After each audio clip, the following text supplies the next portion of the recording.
Should I move before I short sale? Hey, Mike Wrigley, Certified Default Advocate, Distressed Property Expert, and Short Sale Specialist here.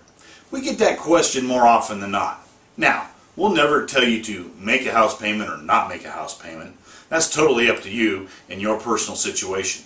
But quite honestly, unless you have a burning desire to get out of the property now, I would certainly suggest staying in the property while it's for sale and all the way up until we get ready to close escrow. Here's my way of thinking. If you're currently not making your payment and you move, you're going to have to start making rent payments right away. Plus you're going to have to come up with a first and last and a down payment. And if you are making your payment and you move, you're going to have to start making your rent payments right away, in addition to your house payment. So in either case, why pay when you don't have to? On average, it takes 4 to 6 months from the time we list the property until we close escrow. Sometimes less, sometimes more. At any rate, what could you do by saving 4 to 6 months of rent or house payments?